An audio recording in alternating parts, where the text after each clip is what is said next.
Guys, US news और world report इन दोनों ने मिलकर एक लिस्ट तैयार किया है। इस लिस्ट में 50 अलग अलग देश शामिल हैं और जैसा कि आप देख पा रहे होंगे 10 कंट्री की लिस्ट है, जिसमें भारत नंबर 1 पर है और चीन नंबर 2 पर है, यानी कि भारत चीन को पीछे कर चुका है। तो आज के इस वीडियो में हम जानेंगे कि ऐसी कौन सी चीज है जिसमें भारत चीन को पीछे कर चुका है। वर्ल्ड ऑफ स्टैटिक की ये ट्वीट किस चीज पर आधारित है और भारत इस चीज में नंबर 1 कैसे बन गया। स्वागत है आपका बीएस मोटिवेशन के एक और वीडियो में। मैं हूँ विकास।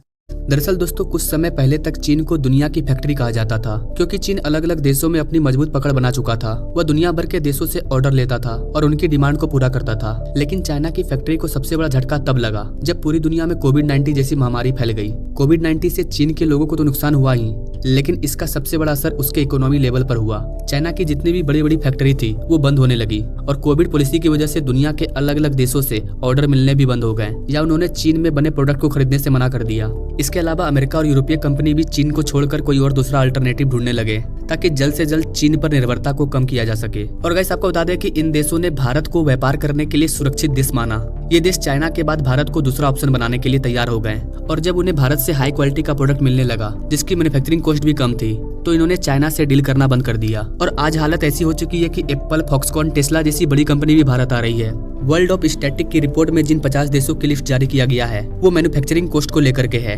यानी कि नंबर 1 पर जो कंट्री है वहाँ की मैन्युफैक्चरिंग कॉस्ट सबसे कम है। और जैसा कि आप देख सकते हैं, भारत नंबर 1 पर है। पूरी दुनिया में भारत की जो मैन्युफैक्चरिंग कॉस्ट है वो सबसे कम है। इसके बाद चीन है, फिर वियतनाम है। तो चीन को टक्कर देने के मामले में भारत आगे निकल गया है और देखा जाए तो वियतनाम भी चाइना को पीछे करने में लगा है। और गाइस, इस लिस्ट की टॉप 10 कंट्रीज में श्रीलंका, मलेशिया, इंडोनेशिया जैसे देश भी शामिल हैं, जहां मैन्युफैक्चरिंग कॉस्ट काफी कम है। दरअसल जिस तरह से चाइना से एक एक करके कंपनियां दूसरे देशों में जा रही है, उससे पता चलता है कि बड़ी बड़ी कंपनी चाइना में इन्वेस्ट करने से पीछे हट रही है। दूसरी तरफ ये भी हो सकता है कि इन कंपनी को चीन में मैन्युफैक्चरिंग कॉस्ट ज्यादा लग रहा है और भारत वर्तमान में सबसे कम मैन्युफैक्चरिंग कॉस्ट वाला देश है। यही कारण है कि एप्पल जैसी बड़ी कंपनी भी भारत में मैन्युफैक्चरिंग करने और प्रोडक्शन स्टार्ट करने पर जोर दे रही है। और धीरे धीरे ही सही, लेकिन लगभग विदेशी कंपनी जो कि चाइना में काम कर रहे थे वो सभी भारत और वियतनाम जैसे देशों की ओर आकर्षित हो रहे हैं। यही कारण है कि वियतनाम भी अब चीन को टक्कर दे रहा है। पिछले कुछ रिपोर्ट के अकॉर्डिंग चाइना अपने इंडस्ट्री को तेजी से आगे बढ़ा रहा है। अगर ऐसा ही चलता रहा तो वो वर्ल्ड मार्केट पर अपनी उपयोगिता को इस तरह से बढ़ा लेगा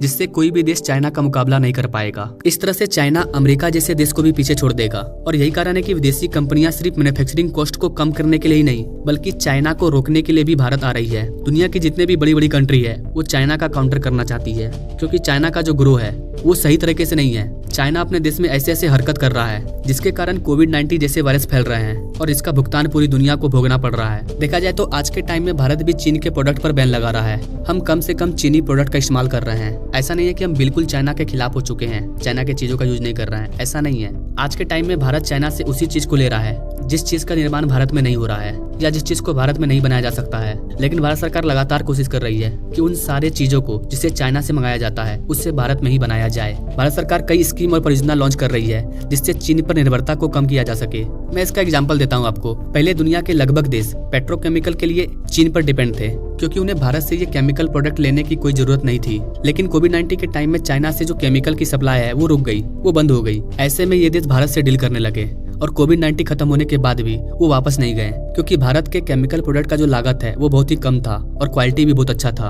और तब से लेकर आज तक भारत की जो केमिकल इंडस्ट्री है वो लगातार ग्रो कर रही है। ऐसे ही कई एग्जांपल है गाइस, जहाँ पर भारत चाइना को पीछे करके आगे बढ़ रहा है। और यहाँ पर सबसे गौर करने वाली चीज ये है कि हम बाकी देशों की तरह चाइना को रोक नहीं रहे हैं, बल्कि हम खुद को आगे बढ़ा रहे हैं। हम अपनी इंडस्ट्री और प्रोडक्ट की क्वालिटी को बेहतर बना रहे हैं ताकि हमारे प्रोडक्ट की जो मांग है वो पूरी दुनिया में बढ़े। इससे हमारी इकोनॉमी तेजी से ग्रो कर रही है। मैं इंडियन इकोनॉमी पर काफी वीडियो बना चुका हूँ, आप देख सकते हैं कि हमारी जो इकोनॉमी है वो कैसे ग्रो कर रही है। तो गाइस, ये थी अलग अलग देशों की मैन्युफैक्चरिंग कॉस्ट की रिपोर्ट की पूरी जानकारी। आपको क्या लगता है गाइस, भारत की जो मैन्युफैक्चरिंग कॉस्ट है वो सबसे कम क्यों है और क्या इससे भारत को फायदा हो रहा है? आपको क्या लगता है गाइस? आप अपने राय कमेंट बॉक्स में जरूर दीजिएगा और ऐसे ही लेटेस्ट अपडेट के बारे में जानने के लिए हमारे चैनल से जरूर जुड़िएगा। Now thank you for watching. मिलते हैं अगले वीडियो में एक नई जानकारी के साथ, तब तक के लिए जय हिंद।